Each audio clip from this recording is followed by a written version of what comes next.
Well, good evening, everybody. Welcome to episode 8 of the Ranting Cast. Tampa Bay just scored, by the way, Frank. I And just that goal will count. That goal will count. Yep. I hope everyone's doing well out there on this Monday night, May 23rd, a week away from Memorial Day. With that said, there will be no episode show next week for Memorial Day here in the U.S. Obviously, my normal co-host, Frank R. Curry, at Frank R. Curry on Twitter, is joining me, along with all the way from Edmonton, Alberta, Brennan Klak. His Twitter handle is at NHL Update. You got lucky. You must have had that one for a long time to get that Twitter handle. Yeah, I created that. That was in grade 4, so long time ago. What grade you in now? No grade, so it would be grade 20 or whatever. This past grade 12. I think I'm now about 6 years past graduated from university at this point. So I still look pretty young, but I'm getting older at least, which is nice. Yeah, I look young too. I know. I get the feeling. So we bring you on here because obviously you're from Edmonton, and for the first time in 31 years, I think, or is it 41 years? 81. No, 91. 91. So it's been 32 years, 31 years that Calgary and Edmonton are playing during the playoffs, and it's known as the Battle of Alberta. And when I was growing up, and they would play a couple times, I actually had Grant Fuhrer on the show, and we talked about the Steve Smith goal off the back of the pad. You probably weren't born yet, so Frank probably wasn't born yet. No. I remember that. Steve Smith went to make the pass out in front, hit the back of Grant Fuhrer's leg, and made it, I think, 3-2. Edmonton gave Flames a lead early in the third period. Of course, everyone knew Edmonton was going to come back and win, and they never scored again. And that was that ended the series. So that was one of the battles. And here we are all these years later, the Battle of Alberta. Brennan, how is the Battle of Alberta out there? Is it as big as we think it is? Oh, you know what? It's huge, guys. Like if you're in Edmonton, I was outside Rogers Place at the end of game 2, and the game was in Calgary, but Edmonton had a big watch party inside of Rogers Place. So a lot of fans just filled up the rink anyway to cheer on the team.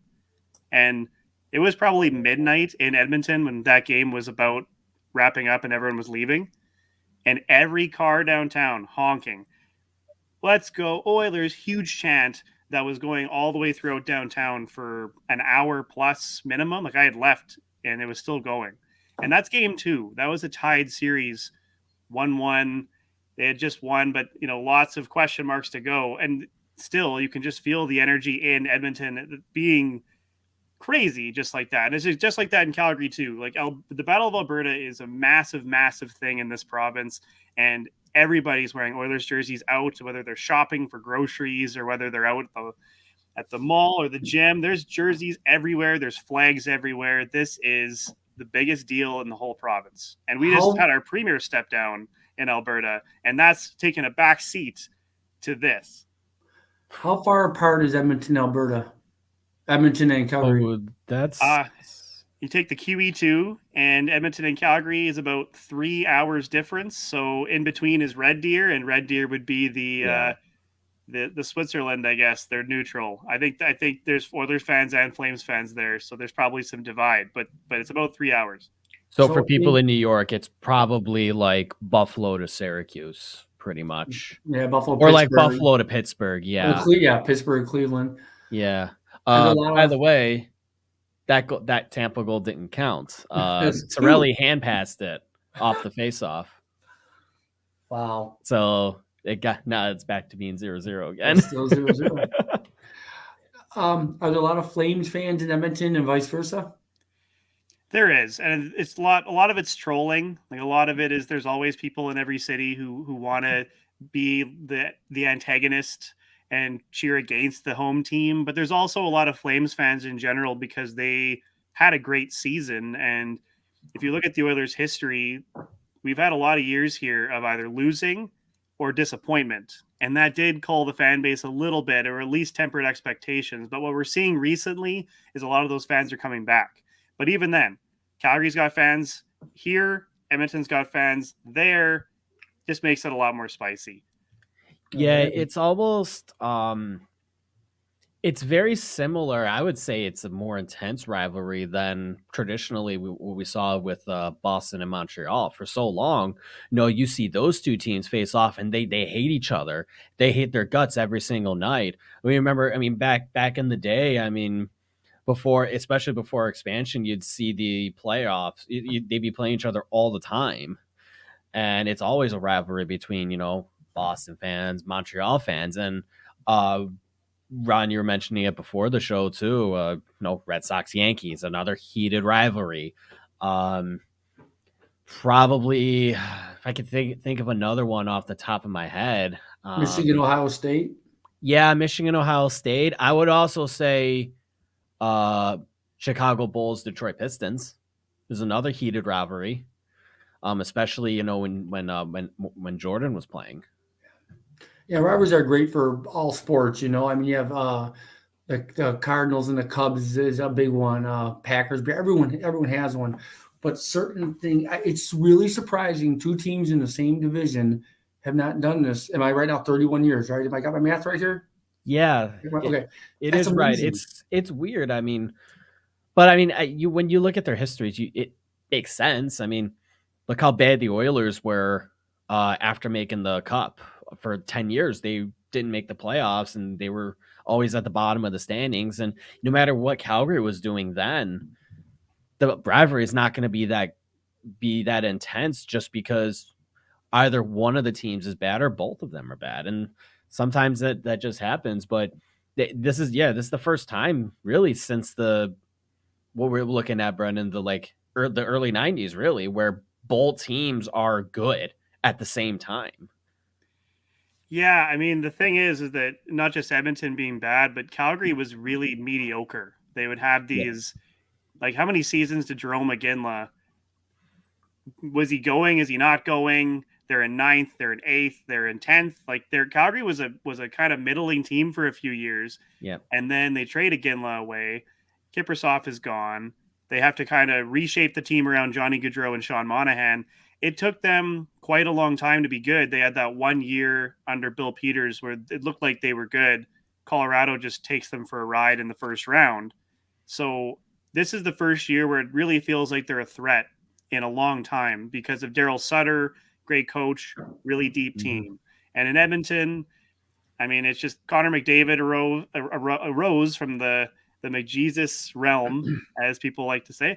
And, people kind of knew that at some point he was going to make some kind of run for this team. And, we've been seeing it here. So this is the first time in a long time where it's an actually competitive rivalry between the two.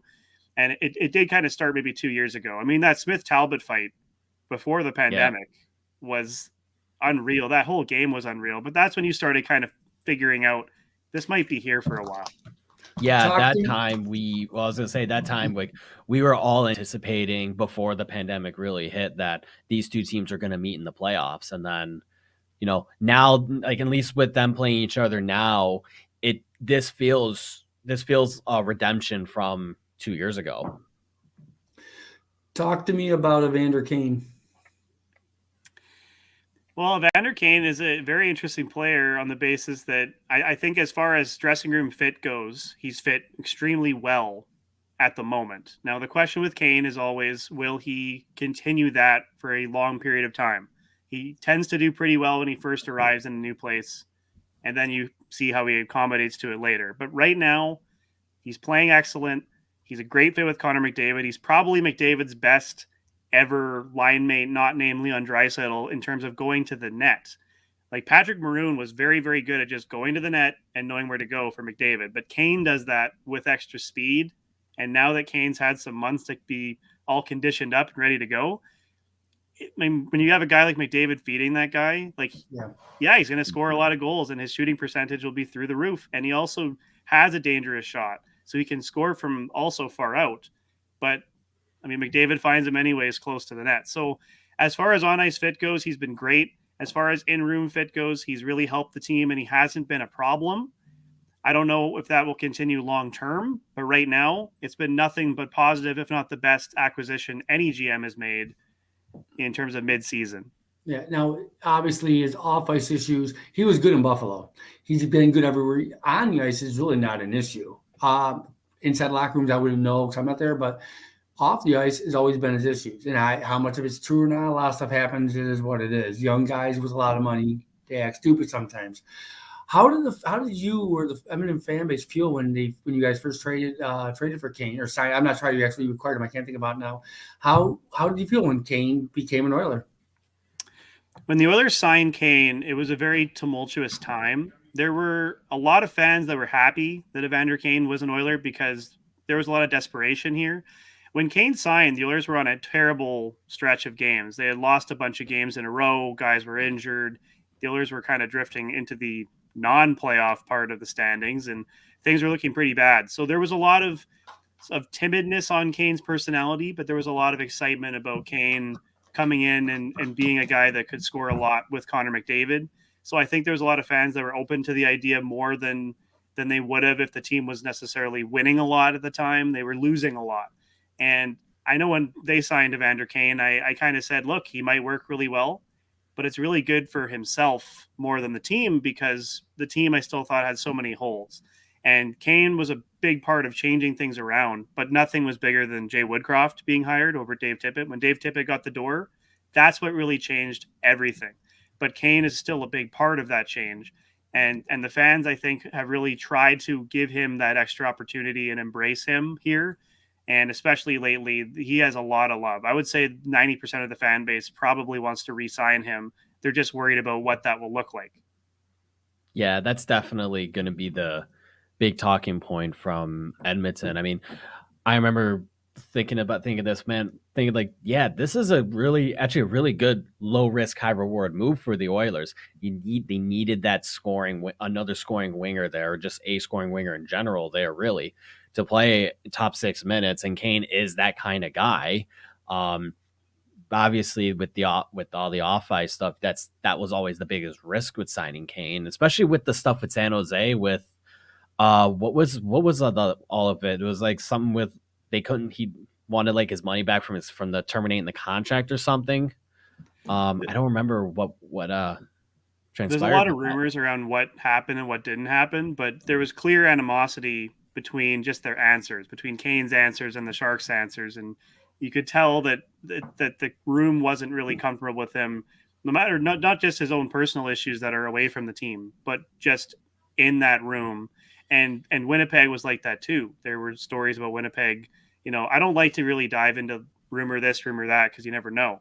It's Mhm. just the actual public quotes in the media were against each other, and that's a clear sign that things aren't great. All right, we're going to take a break here for a second to talk about our sponsors. Tonight's show, as per usual, is brought to you by two of our favorite places. One is John and Mary's Subs. If you go to a John and Mary's here in Alden, just say Ranting Ron sent you, and maybe they'll hook you up. Maybe they won't. I don't even know if they like me. They must like me. Their food's great, though. And, of course, Dinosaur Barbecue, which is located in a few different locations throughout New York and New Jersey.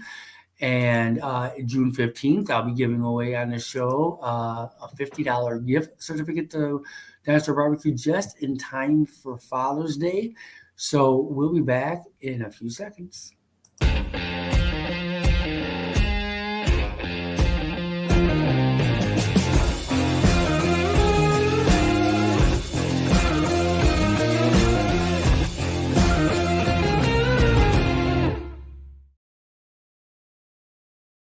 All right, welcome back. I bet you're hungry now, huh, Brennan?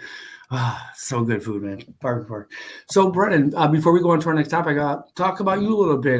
You told me you got a new city going on here. Your brand is growing a little bit. You're doing more hockey talk. Explain a little bit, because I know it's gonna be harder to get you on here now. Well, it's been a bit weird for me because as much as I'm still trying to do as many hockey podcasts as I can. Right now, I'm working for a national program called A Little More Conversation, and with a host named Ben O'Hara Byrne up in Canada. And that show airs across Canada, but it's political, it's sports, it has everything. So I'm the producer. I book the guests, I line things up. I work with Ben to create a lineup. We talk about structure, and then I create a lot of the audio for the show. So it's been a lot harder to always focus on hockey, but I still watch hockey every night, no matter what. And I still wish to be more involved in hockey daily because it's my passion in my life. But right now, that's what I'm doing. So I mean, the closest to Buffalo is Toronto. We are in Toronto every weekday night. But yeah, it's crazy. It's crazy to be in the political world. It's not always my favorite. I'm more of a sports guy than politics, but I'm definitely trying to learn. Yeah, well, hey, congratulations to all that, man. You're doing good stuff. I really appreciate you on here. I know Frank does appreciate you on here. I know it was like, you didn't really know 100% if you'd make it. And so I appreciate you taking out time in your busy day to have us on. So, Frank, you could take over from here for the next topic about is McDavid possibly the next Gretzky? I mean, it's such an interesting question to ask. And, if somebody asks me that, I immediately think, well, nobody can be Wayne Gretzky. Nobody can produce the kind of numbers that Gretzky did back in his time.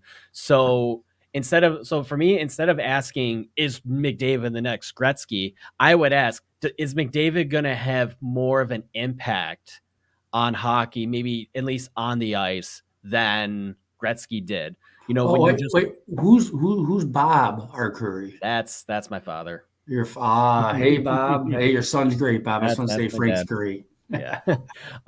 So yeah, it's when you look at the actual impacts on the game itself during the game, on 5-on-5, on power play, on all that, is McDavid is more an impactful player than Wayne Gretzky is, or would be?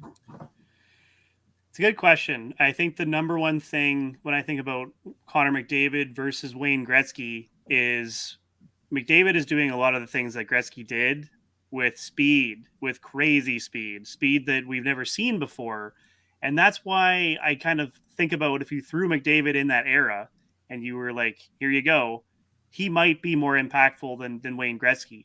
And there was a lot of pushback to that thought before this playoff started because McDavid's playoff history was looking quite poor. He had gotten points, and I thought he's played well in every playoff anyways. However, a lot of fans sometimes like to go, well, they haven't won anything, so therefore, what is he like compared to Austin Matthews? What is he like to Nathan McKinnon? This playoff, I think, has really changed the focus into, oh, that's what the hype is on McDavid for markets that aren't Edmonton, because Edmonton knows that this guy does look like fast Gretzky. And I think even some Edmonton fans have been really kind of putting this comparison more into light because of how good this playoffs has been. He's figured out how to take physicality, and everyone wants to clutch and grab him. He just fights back now. That was something he used to have trouble with. He would still get his plays done, but if he was in moments where there was guys like, he was able to still push them off in this Calgary series, push them off in the LA series, and just dominate, just run circles around these guys. That's something I've never seen before in the league. I've never seen, like, the closest I could think of is Mario in terms of the speed and hands combination that McDavid possesses. So I think he could be more impactful than Gretzky just based on the eras. If you were to put Gretzky in today's, he doesn't have that speed. He'd still be amazing, but would he be that? I don't know. Well, one thing I want to say is you put McDavid back then with that equipment, and that's a big deal. The skates were different. The sticks were heavier. That's why I don't like putting players in different eras. But seeing, McDavid, and remember, no players are touching what Gretzky did record-wise. It's just, Gretzky has more assists than any player has points. So it's really tough with comparing eras. I do want to go with saying, are we comparing eras, but are we comparing the players as far as skill level and stuff and the points he's putting up? Gretzky, the best thing I ever heard Gretzky say recently on one of the broadcasts, he said he hopes Ovechkin now does pass him in goal scoring because he's a true goal scorer where I was more of a passing type player. And that was kind of cool to hear Gretzky say that. But yeah, I just think if you put Gretzky now with this equipment, who knows? So I always play the equipment part because the skates back then weren't as what they are now. The sticks were much heavier, didn't bend like that, So I just want to toss that out there. Well, and some people also, they throw out the teammates argument. They go, well, Gretzky had Curry and Coffey and Glenn Anderson and Messier. Well, I mean, McDavid does have Draisaitl, who I think is still a top 10 player in the NHL by himself anyway. So you have a guy that still helps them a lot. But the Oilers' depth has been historically quite poor, which is probably why they haven't won as much as they should have with McDavid so far. But at the end of the day, like, it's hard to compare two guys in different eras. I do agree, because you're not, like, who knows all the different factors. There's multiple factors in terms of, who does what. When it comes to impact on the game, McDavid's got to win cups. That's the gist. Once Connor McDavid has won a Stanley Cup, or 2 Stanley Cups, or 3 Stanley Cups, then we can talk about the impact, because Gretzky was on a team where he won 5. And at the end of the day, that Oilers team was a dynasty. That's a big part of it to me. Gretzky was the leader of a dynasty team that won a bunch of Stanley Cups. No, he didn't win the 5th. Yeah, he won the 4. He didn't win the 5th. But he was part of that whole run, and he's affiliated with that run. So McDavid's got to win at least 2, I think, because if he goes through and he doesn't win 1 or 2, then people are always going to point at the championships as well. And they're going to say, well, he didn't get them. And I don't know if that's always fair, because hockey's such a team sport. I just think legacy-wise, that is something that always gets pointed out. Yeah, it's just like Ovechkin before him and the Caps won in 2018. It was always, well, he can never win the cup, so what's his legacy really, despite potentially being the greatest goal scorer of all time? Everyone always associates the best players with how many championships did they win. And you're right, sometimes it's fair, sometimes it's not. I think more times it's not.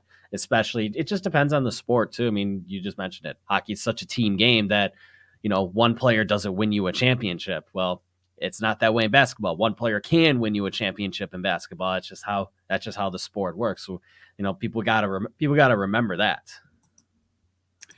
Yeah, I mean, basketball, usually you need like 2 people, and then later on, they figured out, super teams, you just need 3. You just need a trio, and everyone was looking for that trio. And luckily, basketball's changed It changed a little bit in the last 2 years or so, but still, I mean, the Golden State Warriors have had the same 3 guys that lead in the championships all the time, and then they added Kevin Durant. So they're kind of a super team in itself, but they only needed 3 pillar guys, and then guys that just could put in buckets other than that. The NHL is a little different. You can't win with just 3 guys. You need a goalie to play well. You need your defenders to defend. You need forwards. You usually need some depth guys to come out. Like Ovechkin won the cup. Does he win the cup if Devon Smith-Pelly doesn't have a great final?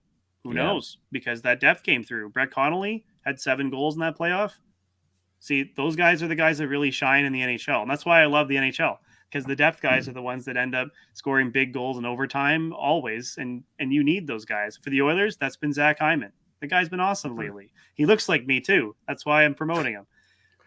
How come the Oilers never have goalies?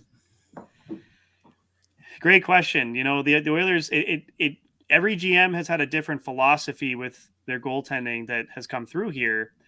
In Peter Chiarelli's case, he did get the Oilers a goaltender, because Cam Talbot was excellent in that 2017 year where they went to the second round and went to Game 7. But a lot of it to me has been the Edmonton defense also has been quite poor. So you have this mix of bad defense and then goaltending woes, and the market here gets really hard on goaltenders too. But It's a good question in terms of the pro scouting.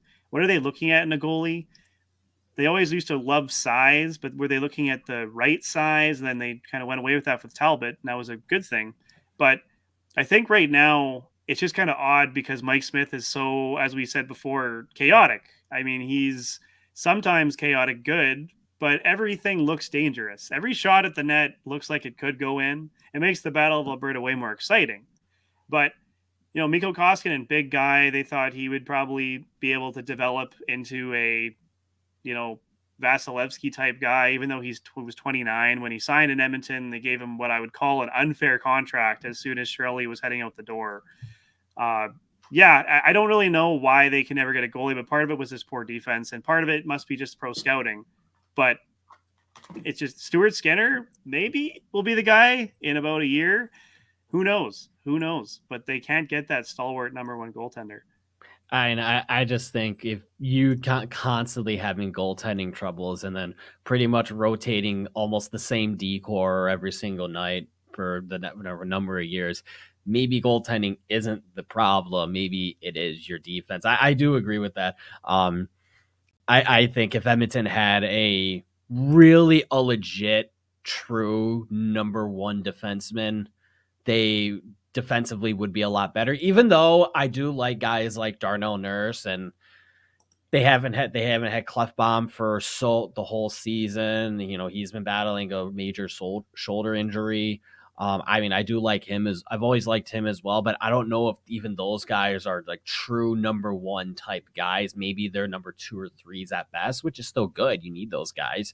But if you don't have that true number one that you can put out there, 25 minutes a night when you need to, you do start to struggle at some points. Maybe Bouchard becomes that. I don't know. I liked him coming out. I liked him going to Edmonton, but I don't know. I don't know about any of it. I mean, Edmonton doesn't have a Victor Hedman. They don't have a Roman Josi. They don't have. No one's going to have a Cale Makar and Adam Fox, but they don't have a Charlie McAvoy kind of guy. So you always got to question, how far can they go? Yeah, the defense in Edmonton's always been a bit of a hassle, and Darnell Nurse is paid like a number one defenseman starting next season. He's 9.25 once his contract kicks in for that next season. But he's not really a number one guy. He plays the minutes that a number one guy would require, and right now he's battling through a core muscle injury that will likely require surgery at the end of the season. Mm-hmm. So Jay Woodcroft's trying to play him less if he can in games where the Oilers are already winning or can rely on another pair. But yeah, I feel like they're a D-man away. And, they're up 2-1 in their series now. McDavid is playing unreal. Kane's playing great. Dreisaitl's playing unreal. But that defense has been not bad. And that's all they need sometimes when you have McDavid playing at the level he's playing at. Sometimes you just need neutrality. And Cody Ceci has been a really good acquisition for them. He's been solid all year. Brett Kulak, great acquisition at the trade deadline. He's been solid all playoffs. So it does help Nurse that they've acquired some veterans that actually can defend. Duncan Keith, I'm not going to put in that category. He's a bit of a wild card himself. Sometimes he's defending well. Sometimes he gets beat on the rush really easily now at his age. And Evan Bouchard is probably the number one guy going forward. I mean, you got to remember, this is his rookie season. Like he played last year, but he barely played and he didn't play in the playoffs. And then this year he comes out and he's 40-plus point player. So Bouchard is so young that, and he already looks old, but he's so young that he probably is the guy they want to lean on for that kind of minute crunch later. I mean, he played that in London his whole junior career. He played 30 minutes a night for them. So he's ready for it in the future, but right now they're trying to still insulate him a little bit as he gets better. He's been getting better. He's a really good offensive force now. That slap shot's incredible. We're going to find out if Bouchard can be the number one in a bit, but I still feel like they need that guy that can push Nurse to the second pair where he's still playing a lot of minutes, but maybe he's not playing 25. And someone needs to play with Bouchard who's a little steady, got a little more offense. They really need a Slavin type, and it's just, how do you get that, right? Yeah, you can't. It's hard to find a guy like Jacob Slavin. He's so good. Frank, who's this sound like? Who's it sound like he's describing? Oh, don't even get me started. Ristolainen. Yeah. Oh man. So no, I'm not. We got. I don't think Darnell Nurse is that. No, But how he's describing it? I swear he's talking about Ristolainen. How we always talked about Ristolainen. Darnell Nurse doesn't cost his team games like that. Yeah. There's similarities, but Ristolainen is like the extreme version of when Nurse is at his worst, but more consistently not that good. And I think that Ristolainen was very miscast, and that cost Buffalo a lot. Many seasons. Every coach came through and did that. So, all right, we'll wrap this up with a minute to go here. I just want to touch on this Florida-Tampa series. Are you shocked how it's 3-0 Tampa at all? Are you shocked at all? I mean, I'm not. I want to say, even though I thought Florida would be out in the first round, I'm a little shocked they're getting, not tonight. I mean, 0-0, and they're out shooting Tampa terribly, but Florida has 3 goals. If the only thing I'm shocked about is how dry the Florida power play has been. I thought that thing would be great in the playoffs. It's been awful. But look, am I shocked that the 2-time Cup champs in a row are pushing Florida? No, because even if Florida outplays them in the whole series, they still have Vasilevsky versus Bobrovsky. I know who I'm taking. And so far in the series, I think everyone would say Vasilevsky is who they're taking. And I think it's been a big part of this series. And Tampa's just better on special teams. But I was just like, Yeah, coming in the playoffs, I totally thought Florida would be out because of Bobrovsky. He's never been a playoff goalie. I wouldn't blame him anything in his playoffs right now. I think he's been really good for him. I think he's been good too. Just in this series, like you're facing Vasilevsky, like there's just no goalie in Yeah. the league I'd probably take over him, and it's showing in this series. Florida's out shooting Tampa almost every night for 2 or 3 periods minimum in a game, but they're also a lot from the perimeter.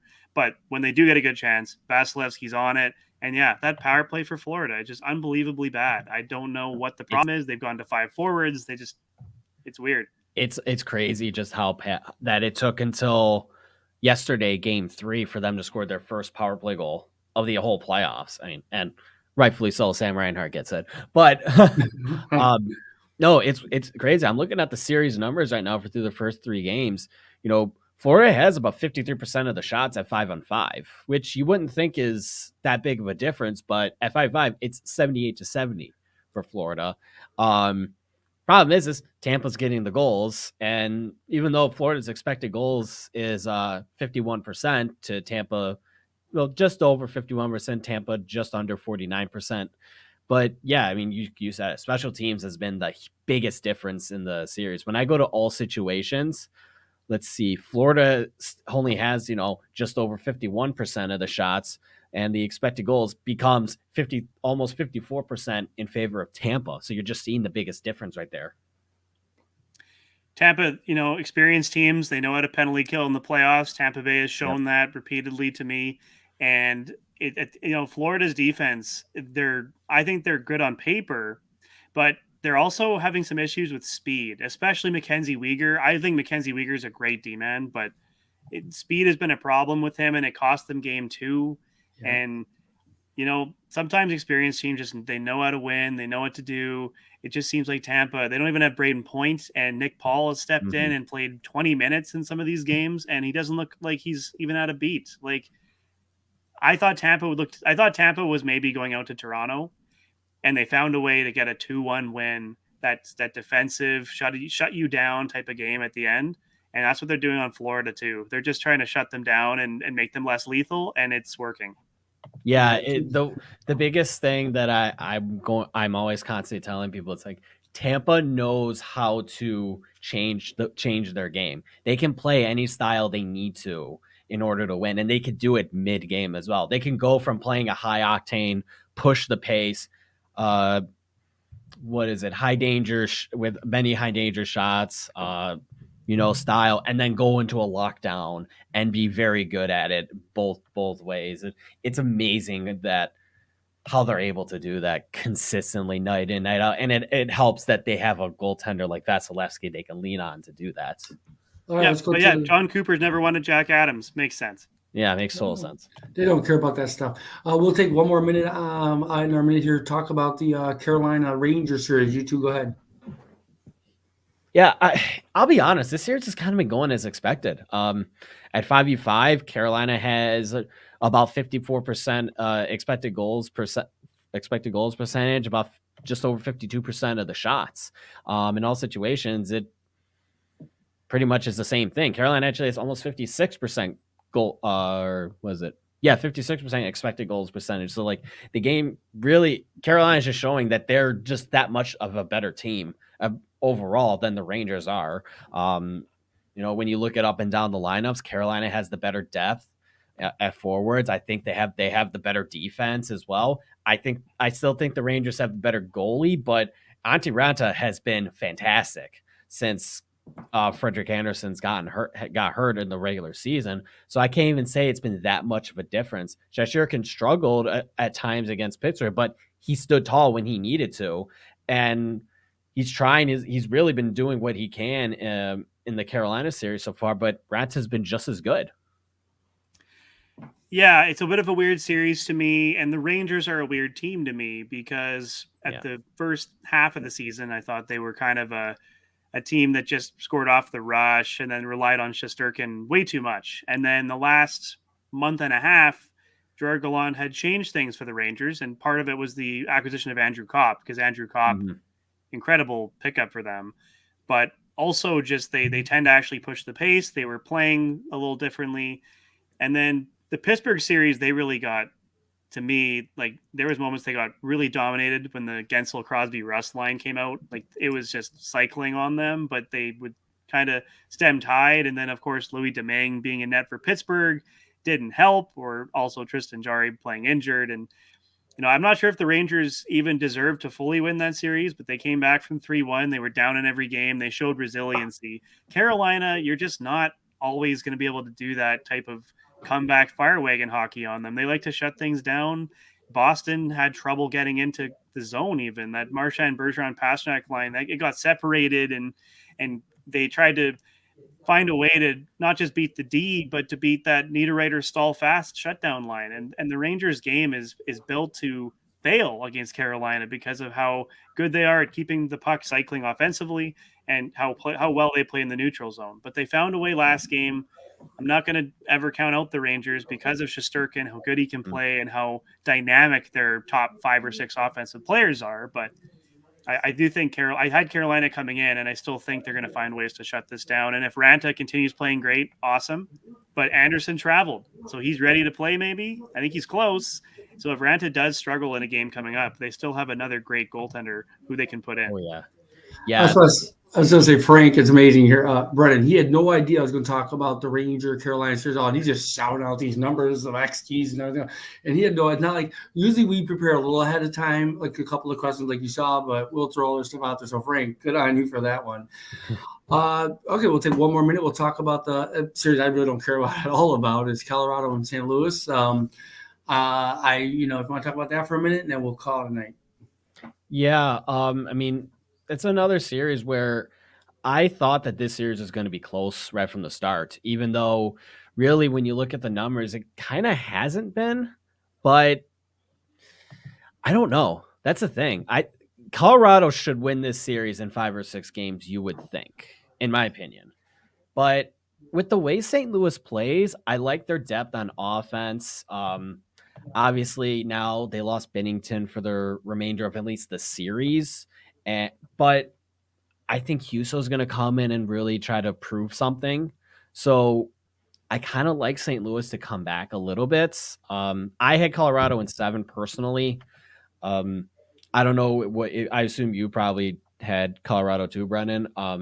But this series feels like Colorado should be running away with it, even though they're not. I think special teams has a lot to do with it because when I look at the expected goals for percentage, Colorado in all situations it's literally almost 50-50. But at 5v5, it's Colorado's at just over 54%. So right away, I mean, St. Louis is winning the special teams battle, and if they can continue to do that with Husso in that now, I think they have a shot. And losing Sam Girard too for Colorado is going to I think hurt them a lot. I do like what he brings. I know he struggles defensively, but he's a really good skating defenseman. Colorado loves playing with speed, and now that Jack Johnson's has to come in and play, I wonder what that's going to do, because I think we all have our own feelings on Jack Johnson, even though I thought he hasn't looked his worst this year. Well, maybe that's because he's on Colorado. But this is also an opportunity for Bowen Byram. I think, doesn't he move up to the top 4 to take Girard's place? The natural fit would be Bowen Byram, because Bowen Byram can do a lot of the things that Sam Girard can do, and he's a little bigger too. So he might be able to help in a very, very similar fashion. The other thing about Colorado that's interesting from just tonight is that Andrei Burakovsky is not taking warm-up, and that may mean he's going to miss tonight's game, which, I mean, now you're looking at Burakovsky and Girard. That's 2 names that I think are quite key for Colorado. But I do look at this series, and look, St. Louis has always been this season a not so hot 5-on-5 team. They do a lot of their damage on special teams. That's how they killed Minnesota. Minnesota's penalty kill was poor, not just in the series, but during the season it was poor. And that was a big reason why the Blues won. I mean, the Blues they have on power play perspective, they're second with 27% during the regular season in the whole National Hockey League. They have an 84% penalty kill. So that's how they really win their games, is through the special teams and through their real good forward depth that they have. They have a solid top 9, a lot of guys that can just score, so they don't always need a ton of chances.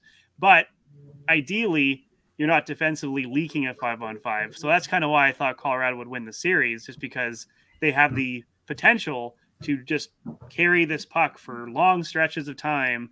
And the Blues sometimes play a collapse D where that really bit them last playoffs. The Avs swept them, and I didn't forget that. I still thought, okay, well, we've already seen this style falter against Colorado.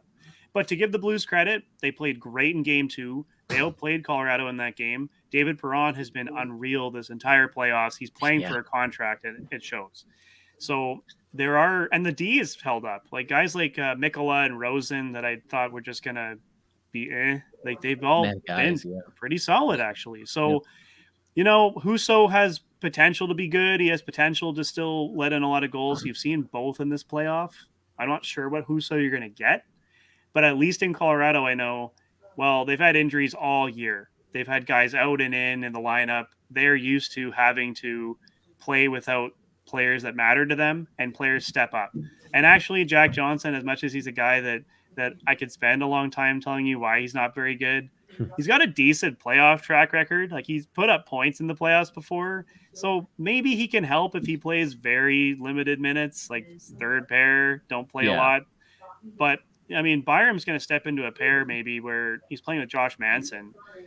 That's probably an ideal pairing guy for him in terms of being able to have some offensive confidence, knowing you've got a guy behind you like that. And Byram's always been a confident kid, so I hope he doesn't get concussed again because it's scary, his health. But this is a rough series, so I think there's going to be some rough stuff even in this game tonight after what happened last game, especially on Kadri. There's going to be a lot of vitriol towards Kadri. But I'd still take Colorado. I just think St. Louis, they're so well coached on the special teams that they do give teams hassle. I just never really thought of them as a threat this year to win the Cup on the basis that their 5-on-5 is quite abysmal. But they played really well at 5-on-5 in that game too. So they've shown at least that they can push Colorado. And that game's just getting underway now. So, all right. Good stuff, guys. Brennan, I promised you 30 minutes. I kept you on for 43. I'm sorry, but hey, we love talking hockey, right? Brennan, you got to make me a promise. If Edmonton wins the Cup, you have to come on the show and talk about your feelings of how you feel seeing. It'll be the first time you've actually seen them win the Cup. And, so that would be cool. I hope you come back. Don't forget, we're the small guys. I know you'll probably forget all about us, but no, it's great having you on. Your hockey IQ is right up there. I love it. And I love having, you guys on. You guys are great. And like I had Eugene Helfrich on after Tampa Bay won the Cup last year. And so I always try to get people on. I try to get people on all the teams. It's hard. I won't have no one from Boston on here, though. I'm sorry. But I just haven't had that chance yet. We will be back Wednesday night. We're going to have our guest from Hackers from the Montreal Canadiens. And a week from tonight, because we're on next Monday, we're going to have a guest on talking about the New Jersey Devils. So that will be coming out. So, Brennan, again, thank you for coming on. And again, promise me, if Oilers win the Cup, you got to come back on the show at least one more time. You can't forget about us here. Hey, you know what? I'll promise you, but at the same time, it'll probably be about 42 days of drinking before I get to you. But I will get to you. But there's going to be a bit of a party and a celebration first, and then I'll join. To be fair, if Edmonton does win the Cup, I might be on a drinking binge too with my friend who writes for Oilers as well. So I'm going to be celebrating with him because I know that he's going to be doing a lot of celebrating. Yeah, I want McDavid to do really well. I have his rookie card, so the better he does. I have Gretzky's rookie card. The better these guys do, better for me financially. But no, I don't have a rooting interest in any of these series left. Kind of Calgary a little bit, just because to Calgary I like their jersey the most. And it sounds kiddish, but I think they have a hideous crap. I don't know what Edmonton were last night. I don't know how you guys can like those jerseys. I think that it's just or it doesn't go well. It just doesn't hit the TV right. We don't like those jerseys. I don't think a lot of fans do because you can't see names on the back of the jerseys, and they just don't like. People prefer the white or the orange here over that. By the way, I just want to do a quick correction because I'm seeing these line rushes right now, and it could be a total smokescreen, but they do have Eric Johnson with Byram instead of Manson. So yeah, it says Manson with Jack Johnson too. I was looking on Daily Faceoff and to see if they had that, but yeah, they got Jack Johnson with Manson and Eric Johnson with Byram. Maybe that changes during the game. We'll see. It's same type of idea. Eric Johnson, Josh Manson, give Byram a veteran he feels comfortable with. I think they're still just doing that. It's just more of who would they rather try to carry Jack Johnson in case he's not playing so well, and Manson might be the better option there. Yeah, and they could always just give Byram more minutes, and Byram and Eric Johnson more minutes if they need to as well. Yeah, but yeah. Anyway, I'm definitely glad to come back on, and Awesome. you know what? I also will be glad to come back on to talk about who Buffalo drafts in the entry draft. Yeah, we're gonna have a draft roundtable if you're not busy. I'll give you an invite if you can make it. You can make it. I will say I did pick the Avalanche back in February, and I don't gamble at all. But when I got this free money off one of these apps, so it's allowed in New York now. So I made a couple of bets. I took Kansas to win the basketball championship, and oh my God, they did. So I won money from that. I just threw it out there. And then I picked Colorado to win the cup. So Colorado wins the cup, I'll win on $5. I'll win like $160. But I'm going to root for whoever wins the Edmonton Calgary series because I think hockey in Canada, I love when Canadian. So I don't care about the money that much. I really want to see a Canadian team win the cup. I don't, a lot of people think that's strange. Oh, why? I just think it's really cool when Canadian teams win, or at least are good. I think it's important for hockey for Canadian teams to be good. So that's all we got. Frank, any last words? I think we nailed it. We're all set for tonight. Thank you, Brennan, for coming on. Really appreciate it. Yep, absolutely. And afterwards, if Frank, I promise tomorrow night at some point I'll get on Anchor and I'll put this on The Voice too. I forget once in a while, I gotta move it to where it can go on our podcast for audio only, and I forget about that. So I will try to remind. Frank will remind me. I know he will. And then you could share this stuff out, Brennan. And if you ever need us for anything, cold water or anything, you want to bring us up. You do live in Edmonton, right? I live in Edmonton. We got a lot of ice in the winter, so we end up getting quite a bit of water. But you know what? I'll come to you guys when I need to get to ask about the Sabres pick because I have a feeling they're going to trade it. But you know what? We'll talk about that another time. All right. Awesome, everybody. This has been the Ranting Cast with my co-host for tonight, Frank Curry, and all the way from Edmonton, Alberta, speaking about Connor McDavid and the Battle of Alberta, Brennan Klak. You can follow him on @NHL Update. He is actually the first guy on Twitter ever because that's the only way he could have gotten that Twitter handle. So that's awesome. And hopefully you binge drink for 45 days and then you come back on my show to talk about Edmonton's rise to glory once again. Everybody, this has been a Ranting Cast. We'll see you next Wednesday night. Have a great night.